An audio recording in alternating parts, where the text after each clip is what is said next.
ये भी कहते हैं कि पीरियड्स में तो वर्कआउट नहीं करना चाहिए, एक्सरसाइज नहीं करनी चाहिए। क्या पीरियड्स में वर्कआउट करना चाहिए? प्रेगनेंसी में जिम जाना चाहिए? तो आपने देखा होगा पीरियड से पहले ना 2-1 किलो वेट भी बढ़ जाता है. Most of the females feel bloated, water Right. retention हो गया. But tentatively, this is the best time for female to actually do a high intensity workout. Okay. Day 3 और day 4 onwards ना female body में oestrogen level shoot up करने लगते हैं. Negative thing start, cravings आना, mood swings आना, जितने भी हम एसोसिएट करते हैं ना पीरियड से सिम्टम्स, तो उस टाइम पे इट इज़ बेस्ट कि आप किसी एक्सपर्ट की एडवाइस लें. And when I am saying expert doesn't mean कोई फिटनेस कोच हो या सिर्फ डॉक्टर हो.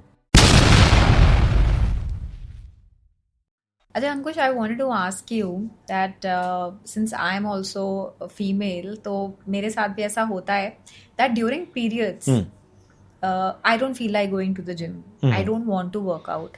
सो काफ़ी लोग ये भी कहते हैं कि पीरियड्स में तो वर्कआउट नहीं करना चाहिए, एक्सरसाइज नहीं करनी चाहिए. How true is that and is it like mood पे भी डिपेंड करता है लड़कियों के कि Right. जाना है नहीं जाना? So just tell me about this कि क्या पीरियड्स में वर्कआउट करना चाहिए? सो ये एक मिथ है.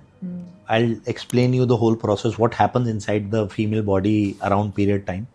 So let's say day 1, day 2 of the period is when female is actually drained. Right. Because hormones down होते हैं. सो ये भी थोड़ी देर में मैं आगे जब एक्सप्लेन करूंगा समझ आएगा कि डे 1, 2 पे लो क्यों होते हैं. तो ये एक मिथ है कि पीरियड्स में वर्कआउट नहीं करना चाहिए, करना चाहिए. डे 3 और डे 4 ऑनवर्ड्स ना फीमेल बॉडी में एस्ट्रोजन लेवल शूट अप करने लगते हैं.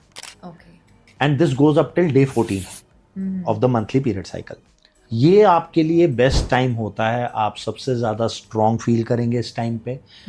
सबसे ज़्यादा आप इस टाइम पे हैवी ट्रेनिंग कर सकते हैं, चाहे वो आप स्ट्रेंथ ट्रेनिंग करें, फंक्शनल ट्रेनिंग करें, स्प्रिंट करें. From day 3 onward. डे 3 और day 4 person to person again vary करता है. But tentatively this is the best time for female to actually do a high intensity workout. Okay. Day 14-15 onwards क्या होता है, oestrogen level drop होने शुरू होते हैं. एंड देन प्रोजेस्ट्रॉन नाम का एक हार्मोन होता है जो ऊपर जाना शुरू होता है.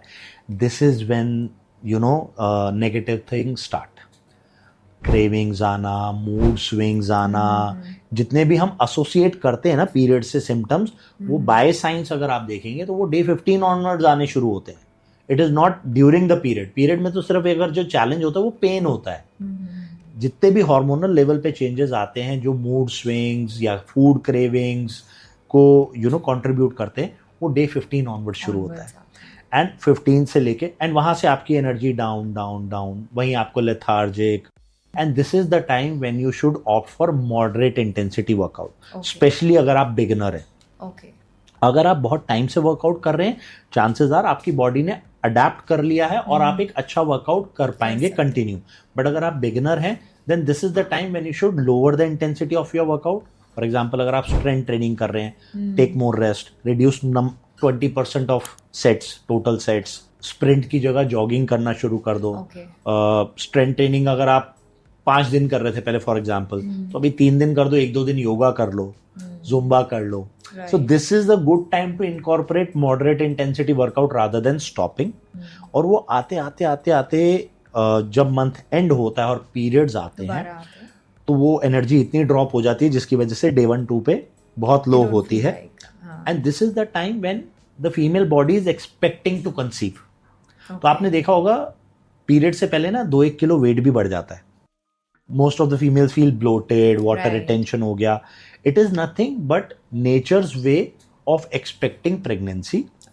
उस टाइम पे वो आपकी बॉडी में, जैसे वो कैलोरी डेफिसिट में होता है ना, सब होल्ड करना शुरू कर देते हैं कि शायद प्रेगनेंसी हो सकती है, तो वो वाटर होल्ड करना शुरू कर देता है, न्यूट्रिएंट्स होल्ड करना शुरू कर देता है, और आपका वो 2 kg वेट गेन हो जाता है. And that is when that is why your body do not want you to do any heavy exercise.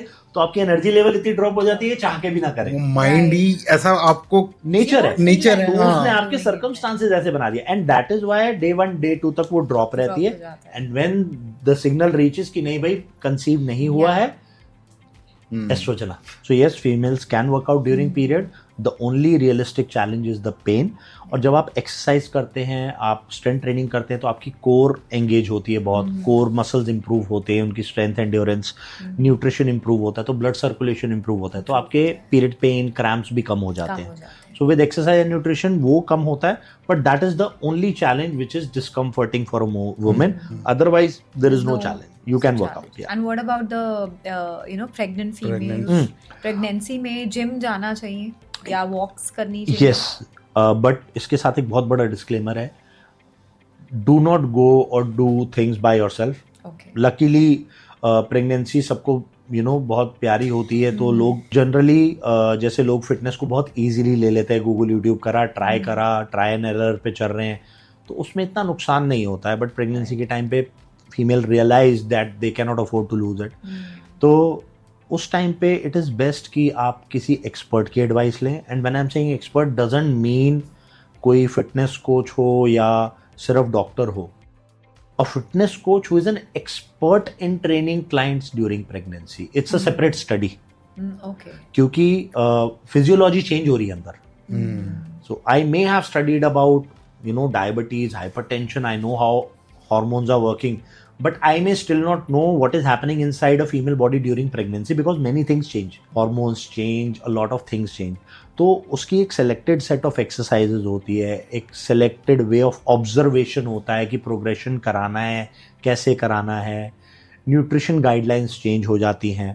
But yes, under the guidance of an expertise you should do it, because आपकी ही health improve हो रही है, उसके साथ साथ आप एक healthy environment create कर रहे हो, हेल्दी हॉर्मोन्स प्रोड्यूस हो रहे हैं, वो सारे बच्चे को भी सप्लाई होते हैं। The quality of nutrition also goes to the kid, the baby.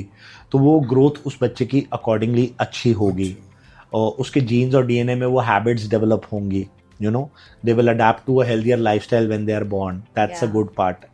तो yes, it is recommended. In fact, पहले ना first 3 months बहुत delicate कहते थे, अभी साइंस ने ये भी निकाल लिया है कि योगा एंड स्ट्रेंथ ट्रेनिंग दोनों हो सकती है, but again the expert knows it. Consult करके कंसल्ट करो, सुपरविजन में करो। सुपरविजन। Yes yes yes.